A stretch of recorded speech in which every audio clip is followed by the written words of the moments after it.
उत्तर प्रदेश के सीतापुर के जिले के छोर पे बसा था एक छोटा गुमनाम सा गांव रामपुरा। इस गांव का एक अजीब दस्तूर था। सूरज ढलते ही यहाँ पे सन्नाटा पसर जाता था। घरों के दरवाजे बंद हो जाते और लालटेनें बुझा दी जाती। इसके पीछे की वजह थी गांव के बाहर बंजर जमीन पे बना वह सदियों पुराना कुआं, जिसके बारे में खौफनाक बात मशहूर थी। जो इंसान आधी रात के बाद वह पुराने कुएं के पास जाता है, उसकी तकदीर हमेशा हमेशा के लिए बदल जाती है। गांव के सयाने इसे अंधविश्वास नहीं बल्कि एक खौफनाक हकीकत मानते थे। लेकिन 22 साल का रवि इन सब बातों को बकवास समझता था। रवि के सिर पर जिम्मेदारी का भारी बोझ था। बूढ़े पिता खाट पे पड़े कपकपाते रहते थे और माँ दूसरे के घरों पे बर्तन मांजकर जैसे तैसे घर चलाती थी। कई रातें ऐसे गुजरती कि घर में चूल्हा तक नहीं जलता था। भूख और लाचारी से तंग आकर एक रात रवि का सब्र टूट गया। उसने गुस्से में चिल्लाकर कहा, अगर वह शैतानी कुआं सच में तकदीर बदलता है तो आज मेरी तकदीर बदलेगी या फिर यह कंगाली का खेल खत्म होगा। गांव वाले ने उसे रोकने की बहुत कोशिश की, पर रवि के सिर पर तन्हाली का खून सवार था। आधी रात का सन्नाटा। उस रात आसमान में काले स्याह बादलों का डेरा था। हवाएं सूनी हुई गलियों में किसी के रोने की तरह सीटी बजा रही थी। रात के ठीक 12 बजे जब पूरी दुनिया सो रही थी, रवि हाथ में एक धुंधली सी टॉर्च थामे उस पुराने कुएं के मुहाने पर खड़ा था। कुएं से अजीब सी ठंडी और सड़ी हुई महक आ रही थी। जैसे ही रवि हिम्मत जुटा के कुएं के काले अंधेरे में झांका तो उसके कान सुन्न हो गए। कुएं के गहराई से किसी औरत के सिसकने की आवाज गूंजी, मुझे बाहर निकालो, बहुत ठंड है यहाँ। रवि का कलेजा मुंह को आ गया। वह पीछे हटने ही वाला था कि तभी टॉर्च की रोशनी कुएं के तल में पड़े एक चीज के ऊपर पड़ी। वहाँ एक पुरानी जंग लगी हुई लोहे की पेटी आधी मिट्टी में धसी हुई थी, जिसका कोना सोने की तरह चमक रहा था।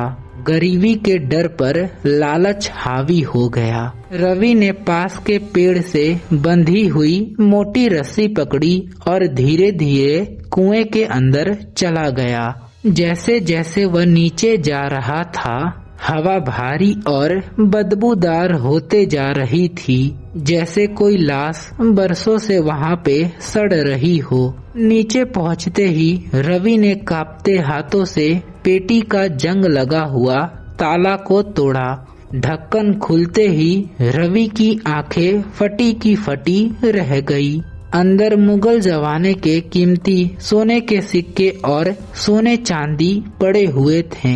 रवि की किस्मत चमक चुकी थी, लेकिन तभी ठीक उसके पीछे उसकी गर्दन पर किसी ने एक बेहद ठंडी सांस छोड़ी।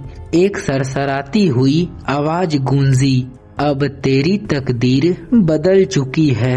रवि जैसे ही मुड़कर टॉर्च घुमाई तो उसकी हलक से चीख भी नहीं निकल पाई। सामने सफेद सूती साड़ी में एक औरत खड़ी थी।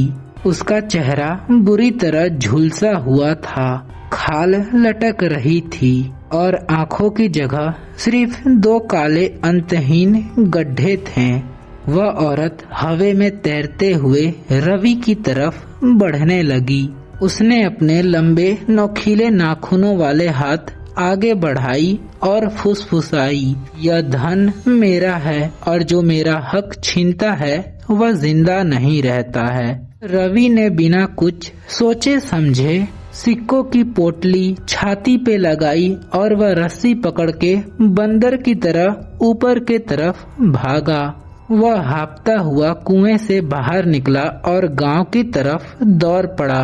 लेकिन पूरे रास्ते उसे महसूस हो रहा था कि कोई अदृश्य साया पायल की छन छन की आवाज से ठीक उसके पीछे दौड़ रहा है। चमकती किस्मत, गहराता साया। उस भयानक रात के बाद रवि की जिंदगी वाकई ही पलट गई। उसे शहर की एक बड़ी कंपनी में जॉब लग गई। देखते ही देखते कच्चा मकान एक आलीशान हवेली में बदल गया। घर में पैसों की रेलम रेल हो गई। पिता का इलाज हो गया और माँ के हाथों के छाले भी ठीक हो गए। लेकिन इस अमीरी के साथ में रवि के घर में एक खौफनाक मेहमान ने भी डेरा डाल लिया था। आधी रात का खौफ। हर रात ठीक 12 बजे रवि के कमरे के कोने में किसी औरत की आवाज गूंजती और जब भी रवि अपने आईने के सामने खड़ा होता तो उसके पीछे वही झुलसी हुई औरत दिखाई देती। लेकिन रवि मुड़ता तो वहाँ पे कोई नहीं होता। दरवाजे की चेतावनी। हर सुबह जब घर का मुख्य दरवाजा खुलता तो उसमें शमशान के काली मिट्टी से लिखा होता, सोना वापस करो। महीनों तक यही सिलसिला चलते रहा तो रवि का मानसिक संतुलन हिल गया। वह रातों को सो नहीं पाता था। उसकी आंखें धंस गई और वह कंकाल की तरह दिखने लगा। एक रात रवि की माँ की आंख खुली तो उन्होंने देखा कि रवि कमरे के अंधेरे कोने में घुटनों के बल बैठा, शून्य में देखते हुए किसी अनदेखी शक्ति के सामने हाथ जोड़कर रो रहा है। वह पागलों की तरह बोल रहा था, मुझे छोड़ दो, मैं सब कुछ वापस कर दूंगा। मुझे नहीं चाहिए यह दौलत, मुझे छोड़ दो। अंतिम अंजाम। अगली सुबह रवि का कमरा खाली था। वह गायब हो चुका था। घर वाले और पूरे गांव के लोग रवि को 3 दिन तक जंगल की तरफ और गांव में ढूंढते रहे, लेकिन रवि का कोई नामो निशान नहीं मिला। चौथे दिन का सुबह गांव के बाहर उसी कुएं से अंदर एक अजीब सी सड़न महकने लगी। जब कुछ हिम्मत वाले गांव के वह कुएं के अंदर टॉर्च जलाकर देखा तो उनका खून जम गया। कुएं के तल में रवि की लाश पड़ी थी। उसकी आंखें पूरी तरह बाहर उबल आई थी, मानो कि वह ठीक मरने के आखिरी सेकंड में दुनिया का सबसे खौफनाक मौत देखा हो। डर के मारे उसका पूरा चेहरा नीला पड़ चुका था। लेकिन सबसे रोंगटे खड़े कर देने वाली बात रवि की लाश नहीं थी। उसकी लाश के ठीक बगल में वही लोहे की पेटी खुली हुई रखी थी, जिसके सारे सोने के सिक्के बहुत तेजी से चमक रहे थे और उस पेटी के ढक्कन पर रवि के ही जिस्म से निकले ताजा गाढ़े खून से उंगलियों से लिखा था, अगला कौन। उस दिन रामपुरा गांव से आधी रात को तो क्या, दिन के उजालों में भी उस कुएं की तरफ कोई देखने का हिम्मत नहीं करता। तो यह कहानी अब यहीं पे खत्म होती है। अगर मेरे यह कहानी को आप लोग लास्ट तक सुने हैं तो प्लीज एक प्यारा सा कमेंट कर दें, ताकि मैं अगला कहानी इससे भी डरावनी ला सकूं। तो आज के लिए इतना ही, मिलते हैं नेक्स्ट वीडियो में। Bye bye.